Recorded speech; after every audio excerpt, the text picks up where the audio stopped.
Welcome back. This is World Insight, and today we are focusing on women leaders. I'm Tian Wei. In a rapidly changing world, only a few can survive plunging attention spans, and even fewer can survive severe public scrutiny. Jane Goodall, however, is one of these rare people. Her story, alone in the African forest, living side by side with chimpanzees, has spread far and wide. She made us realize the Earth should not be dominated by people, but it's a home we need to share with all other creatures. This simple message is easily said than done. That's why Ms. Goodall spends much of the year traveling around the world. Even now in her 80s, she continues to advocate for conservation. Earlier, I had a chat with her. Before she reflected upon the past, she introduced me to a longtime travel companion of hers.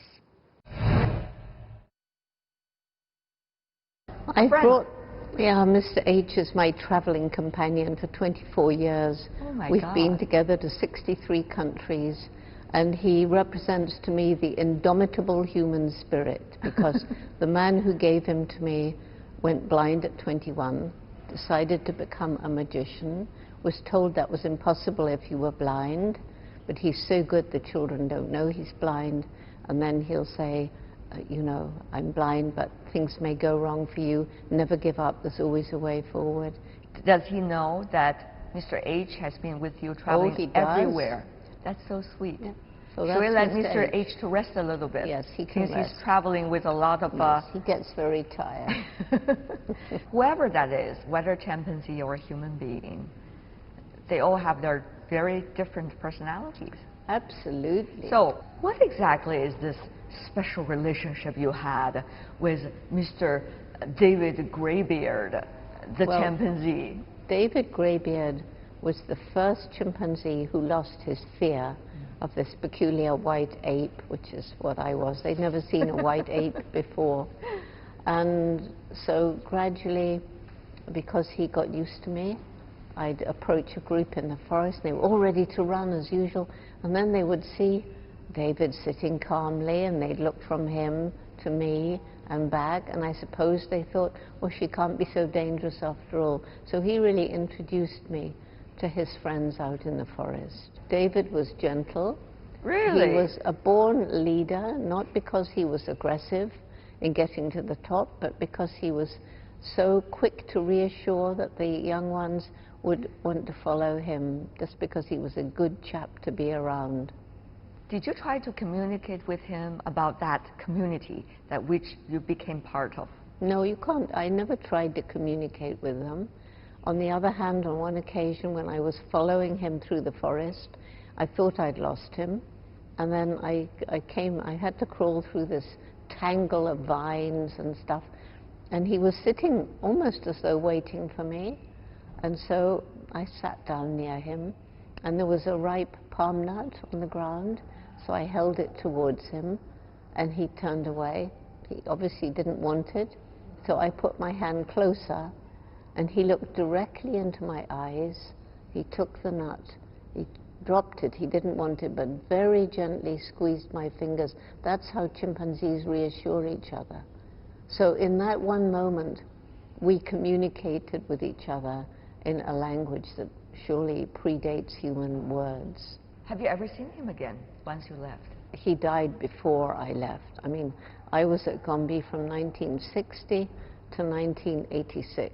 I was in the forest most of that time, and already David he disappeared during an epidemic of something like pneumonia. Are you a member of the community you were No. thinking, or you were a researcher whom they took as a member of the community? No. Have you drawn that line always clear, or it's actually very blurred?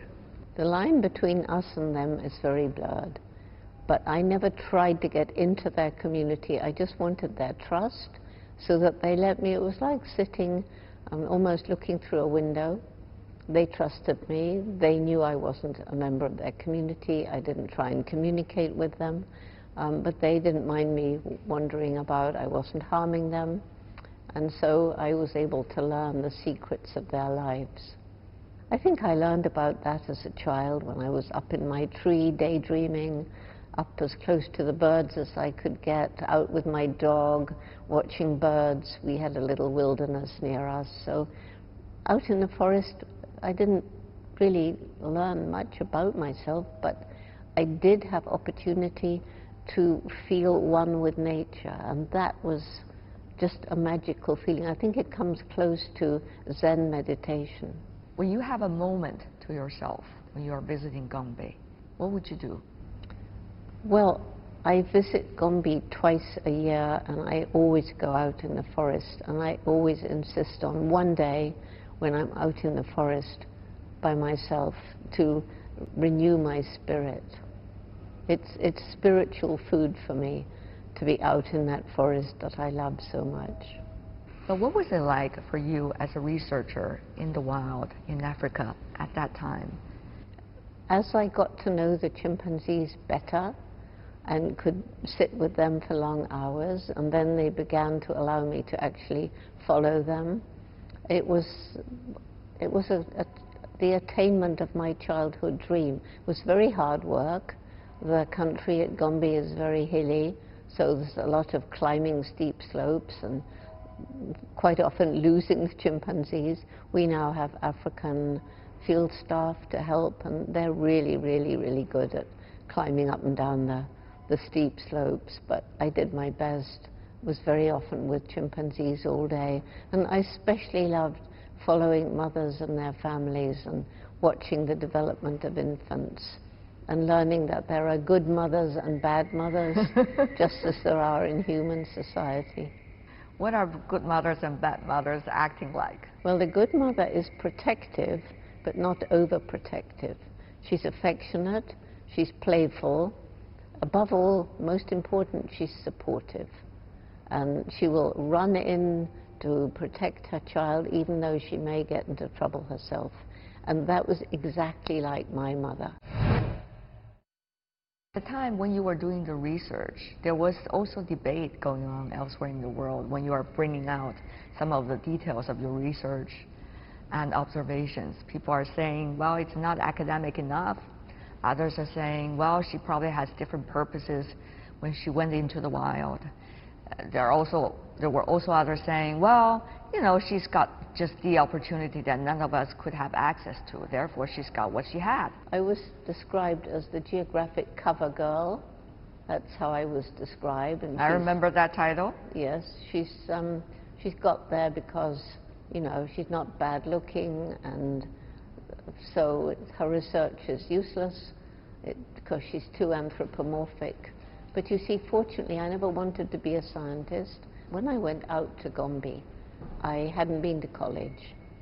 I didn't know what was going to happen. I saved up my money. I got to Africa. I had this luck, or whatever, of meeting Louis Leakey, and he's the one who gave me this opportunity to go and be with chimpanzees. So at that time, I didn't have another world.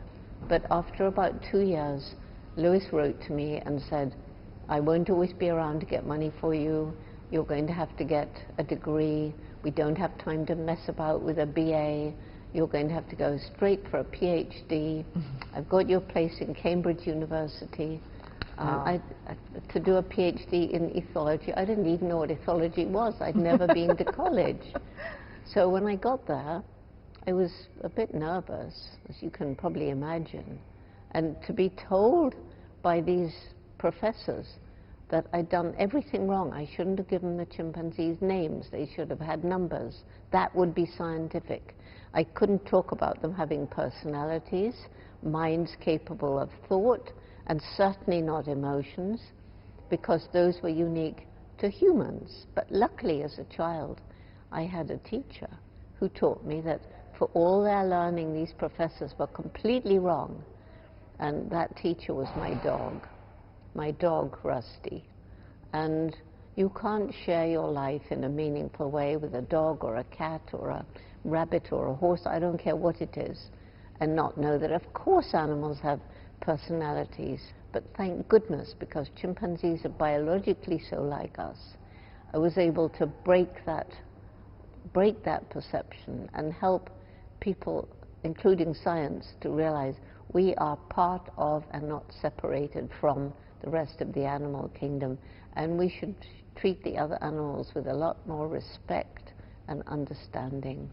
Shall we focus our attention on one species for campaigns so that people pay attention to this species and the protection of it? Therefore, more attention will be paid to nature conservation. Or we need to spread our attention, our resources, to more species, and yet less focused when it comes to campaigns. I think the lucky thing is that different people are passionate about different animals. And there's enough money out there and enough resources, and especially our young people, our roots and shoots groups, high school, university, they're actually doing an awful lot for particular animals. And you know, who are we to say this animal is more important than that?